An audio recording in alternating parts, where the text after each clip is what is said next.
गाँव में निवेश क्षेत्र आ रहा है और ऐसे में बहुत बड़ा फायदा होगा कि हमारे लोगों को नौकरियां मिलेगी, हमारे लोगों का विकास होगा, हमारा जो शेड्यूल्ड इलाका है वो डेवलप होगा।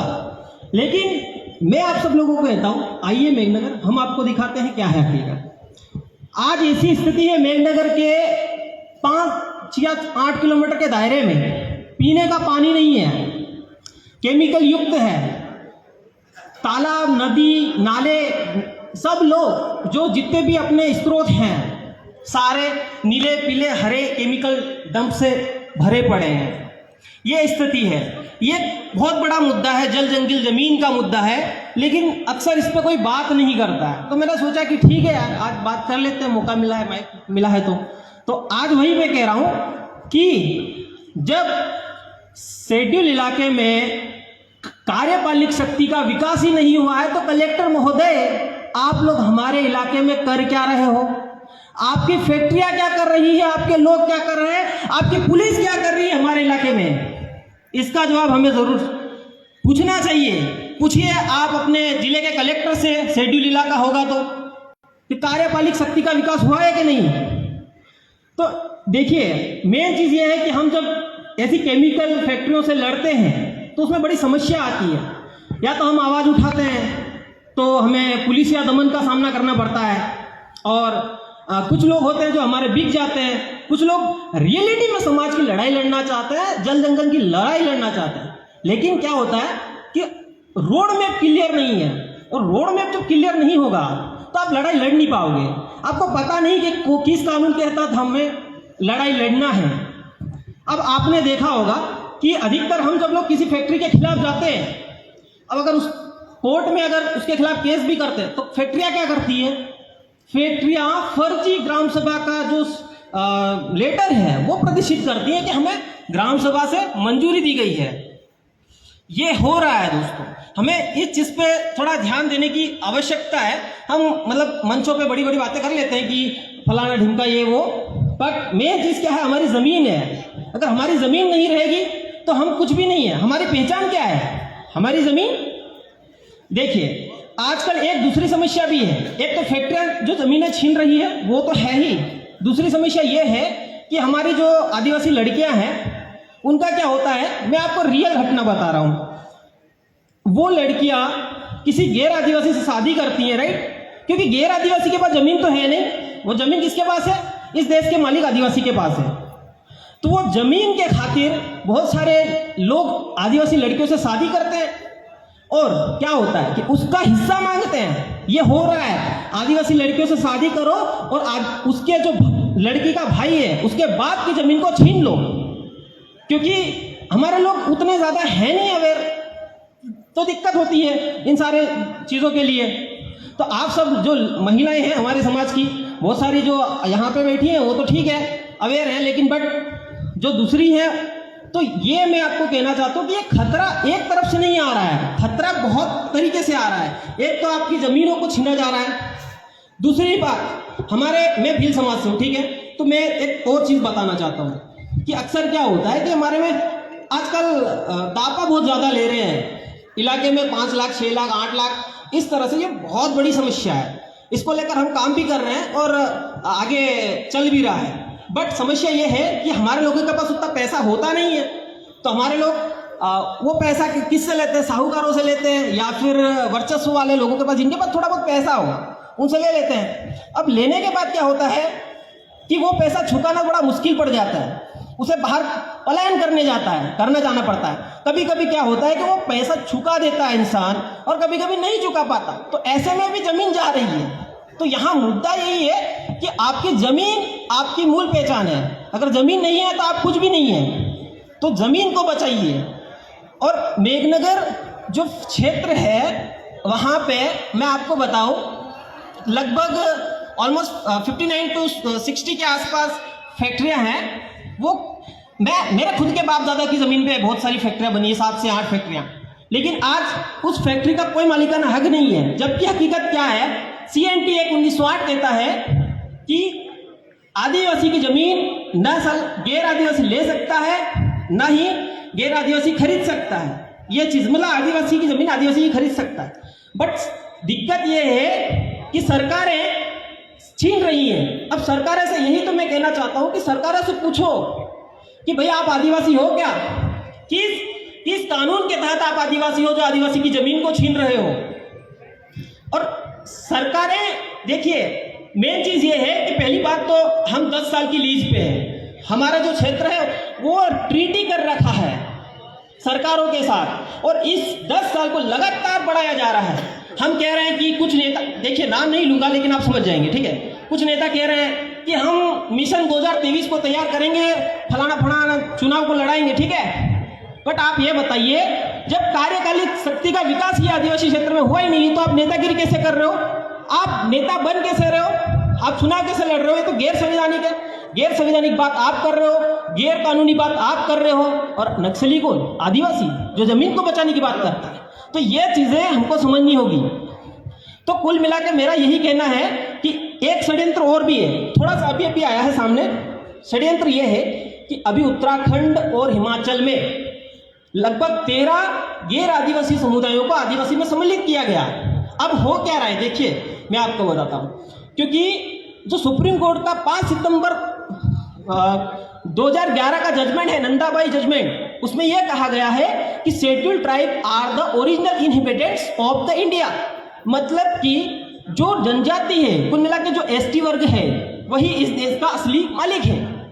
बट अब आप जरूर सोचिएगा कि 13 गैर आदिवासी समुदायों को आदिवासी में सम्मिलित किया गया, वे भी अब अपनी ये साबित करेंगे कि हम भी मूल मालिक हैं, क्योंकि उनको काउंटर करने के लिए कुछ है नहीं ना।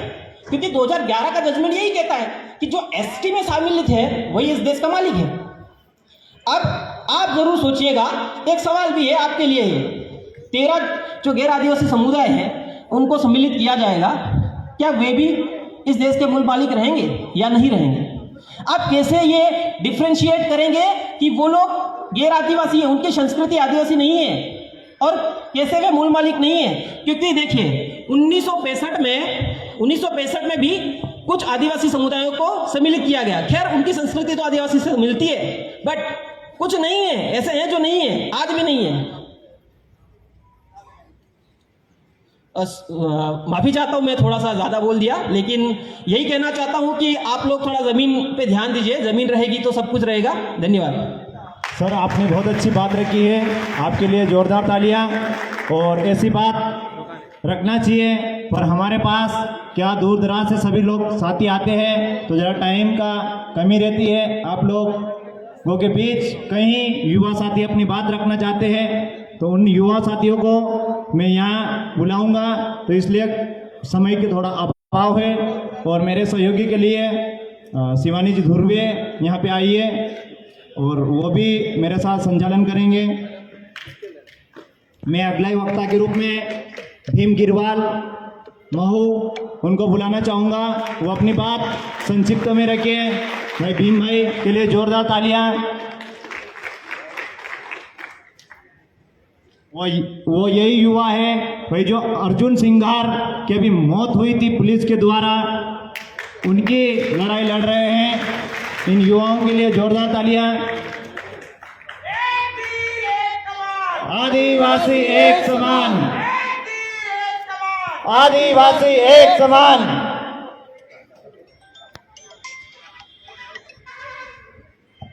हेलो,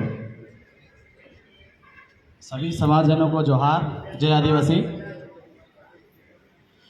साथियों, आज जो कार्यक्रम रखा गया है काफ़ी बेहतर तरीके से रखा गया है, कुछ सोच समझ के कुछ उद्देश्यों को लेकर रखा गया है।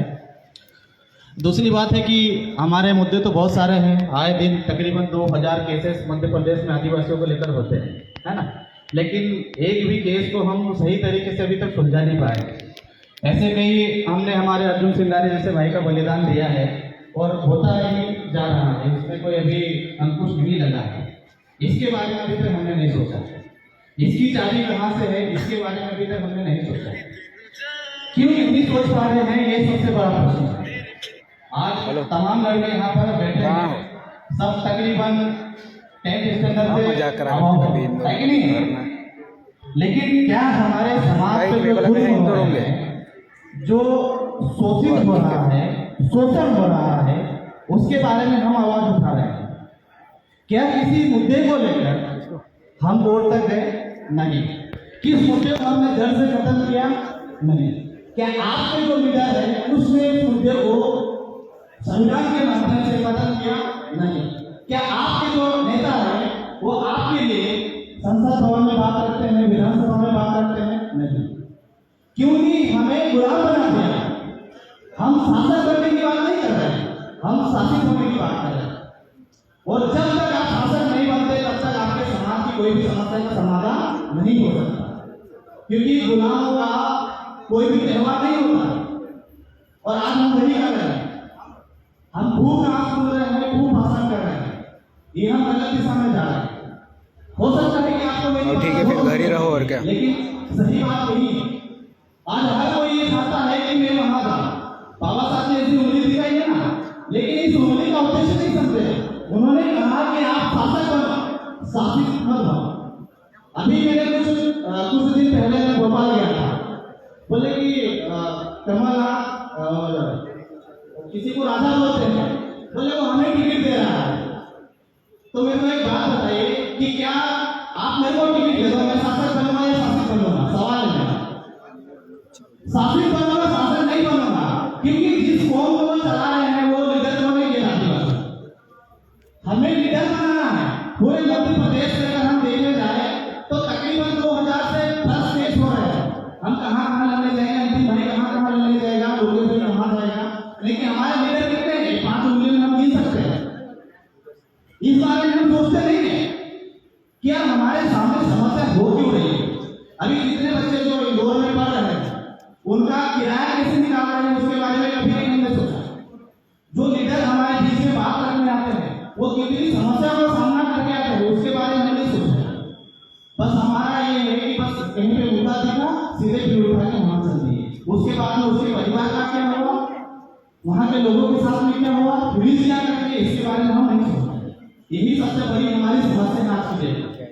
साथियों में बताना चाहूंगा कि जितने भी भाई ने कुछ जजमेंट बताए हैं शायद आपको हवा में लगे होंगे, लेकिन रियलिटी तो वही है। आप मालिक हो लेकिन आप मालिक जैसा बर्ताव नहीं करते। आपको कई कलेक्टर आके भी बोलेगा कि यहाँ से खाली करो तो 2 मिनट में सब खाली कर देंगे। शायद आपको नहीं पता कि आपका एक डेड बॉडी है वो भी 5 मिनट में सूची क्षेत्र है। पिंजरे वाला शेर नहीं है, पूरा जंगल ही हमारा। तो हम तो पिंजरे वाले शेर बन के बैठे हैं और आज हम वही सोच लेके बैठे हैं कि बस खाली मैं एक पिंजरे का शेर बन जाऊं तो ऐसे काम नहीं चलेगा। जब तक एक नारी शक्ति, एक युवा, एक बुजुर्ग इस विचारधारा को समझे, इस आइडियोलॉजी को समझे, तभी जाकर हम एक अच्छे मुकाम पे जा सकते हैं, एक हमारे समाज को बेहतर दिशा में लेके जा सकते हैं। आज हमारा अधिकारी कर्मचारी हमारे बीच आने से डरता है। क्यों? अभी देखो कभी आरएसएस का कार्यक्रम रहता है तो सारे चक्रीधारी वहां पे खड़े हो जाते हैं, वो एनजीओ कार्यक्रम सारे खड़े हो जाते हैं। लेकिन दुर्भाग्य देखिए मेरे समाज में भी आईएएस, आईपीएस, कलेक्टर, एसडीएम है, चतुर्थ श्रेणी के आदमी मिले, एक ही नहीं बैठ पाता। कारण क्या है? आपका प्रोटेक्शन नहीं है, सीधी सी बात है। आप भी उनको एक गलत रास्ते में लेके जा रहे हैं, ये बड़ी विडंबना है। हम उनके बारे में नहीं सोच रहे हैं। जो व्यक्ति हमारे समाज के सर्टिफिकेट से आज वहां तक पहुंचा है और कहीं ना कहीं धीरे धीरे हमारे बीच में आ रहा है, तो हम उसको भी एक अलग दिशा दे रहे हैं, एक अलग संगठन बना के दे दिया हमको कि तुम तुम्हारा अधिकारी कर्मचारी एक अलग संगठन बना के बैठ जाओ, ताकि उनके पास जो मनुवादी लोग हैं, जो सत्ताध्यास अमीर है, शासक बनने बैठे हैं, वो उनकी पूरी कुंडली उनके पास रखे। अच्छा ये है, अच्छा ये है, विशेषण से ये है और यही बोल रहा। उनको नहीं पता कि उनके सामने क्या हो रहा है, कैसे ट्रांसफर हो रहे हैं। हम क्या है, हम सोचना स्टार्ट नहीं करते, वहां से उनकी सोच खत्म हो रही है। अंतिम भाई को मैं एक बात बताना चाहूंगा कि भाई हम जितने भी लीडर हैं और लीडरशिप की हम बात कर रहे हैं, एक्चुअली हम लीडर नहीं है, बस हम हमारे समाज को जैसे जैसे एक मंच पे लाने का काम कर रहे हैं। तो हम लीडर नहीं है, हम तो एक छोटे से समाज सेवक है और धीरे धीरे हमारे समाज में जो गंदगी फैली है, जो मनोवादी ने जो कचरा फैला रखा है, उसको धीरे धीरे साफ कर रहे हैं। जैसे एक दीदी ने बताया था कि मैं क्रिश्चियन बन गई थी और मैं अभी मेरे आदिवासी संस्कृति में वापस आ गई। तो एक्चुअल में ये पूरा खेल आप लोग समझे नहीं हो। ये जो खेल है ये ब्राह्मणों में इस तरीके से बना है कि हमारे लोगों को समझ में नहीं आएगा। कल 24 तारीख है, 24 अगर 24 सितंबर को गांधी जी मर जाते तो पता है आप लोगों को 2 वोट मिलते, एक आशा हो तो आप लोगों को दे सकते हो और एक अपने समाज के व्यक्ति को दोगे, तो वो शासक बनता, शासित नहीं बनता। क्योंकि हमारा आदमी ऐसा काम कान पकड़ के बोलते हैं बेटा इधर बैठ, बेटा किन बैठा, क्योंकि समाज की ताकत है। और आज का विधायक देखिए, आज पासीराम मीणा जी रो रहे थे, एक विधायक हो गया, कितनी शर्म की बात है, जबकि उसको समाज ने वोट दिया। लोकतंत्र की परिभाषा नहीं समझ में आती है, लोगों के द्वारा लोगों के लिए प्रतिनिधि होना, लेकिन वो क्या कर रहा है, वो खुद ही हो रहा है।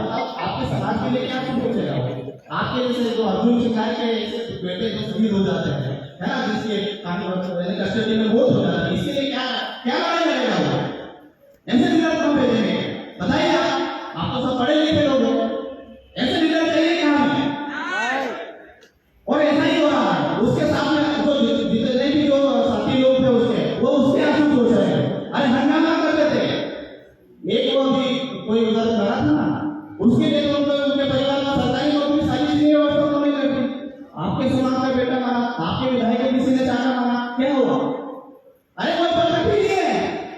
कल तुम्हारे मान लो अभी जो राष्ट्रपति महोदय है वो भी पहले से है, उनके साथ भी कुछ होगा, कुछ नहीं होना है, क्योंकि हम शासक नहीं है और इस बारे में हम सोचते ही नहीं है। हम सिर्फ शासित होके बैठे हैं, बस हमारे घर में कांग्रेस का पट्टा डाल दिया, बीजेपी का पट्टा डाल दिया। ये जैसे एक आइडियोलॉजी के अंतिम में आपको बताना चाहूंगा कि इसको कांग्रेस बीजेपी के पल्ले में ना डालो, कांग्रेस बीजेपी के पल्ले में ना डालो। और अभी तक मैंने कभी राजनीति की बात नहीं करी है, लेकिन मैं आप लोगों को बताना चाहूंगा कि आपका सबका उद्देश्य कहीं ना कहीं राजनीति में जाने का है, तो एक बात हमेशा गाढ़ मान के रख लीजिए कि जब भी आपको राजनीति में जाना हो तो पहले अपने उद्देश्य अपने समाज को पता होना चाहिए, समाज के लोगों को पता होना चाहिए, हमारे अधिकारी को पता होना चाहिए, हमारी माता बहनों को पता होना चाहिए और मिशन को चूल्हे तक लेके जाना चाहिए। तब जाके आप राजनीति में जाइए, आपको समाज प्रोटेक्शन करेगा, आपको समाज आगे लेके आएगा। लेकिन अगर मैं बोलूँ कि फिर से विवाद में हो तो चुनाव लड़ेगा, आपको झूठे मारेंगे लोग, क्योंकि आपको समाज के लिए कोई काम नहीं किया। और यही मनुवादी ने यही प्लानिंग करी है कि आपको और आपके लीडर्स को कैसे खत्म किया जाए, इसीलिए हमें अलग-अलग टुकड़े में बांट दिया जा रहा है। मैं कभी भी फेसबुक व्हाट्सएप की चीजों पे भरोसा नहीं करता हूँ कि किसी भी लीडर्स की वहाँ पे प्रतिक्रिया करो और उसके बारे में टिप्पणी करो। लेकिन आज बड़ा दुख हुआ मुझे, क्योंकि हम जिस उद्देश्य को लेकर काम कर रहे हैं उस उद्देश्य से बिल्कुल भटके हुए हैं। हमारे जितने भी लीडर्स हैं, चाहे मैं हूँ चाहे अंतिम वाले जितने भी हो, हम उद्देश्य से भटके हुए हैं। और ब्राह्मण यही चाह रहा है, मनुवाद यही चाह रहा है, यही चाह रहे हैं कि इनको कुल मिला के खत्म कैसे किया जाए, यही होना अंतिम है। आज अगर अंतिम भाई पे कोई कार्रवाई होती है तो हमारा कोई भी साथी खड़ा नहीं होता है। भैया हल्ला गुल्ला करने से कुछ नहीं होगा।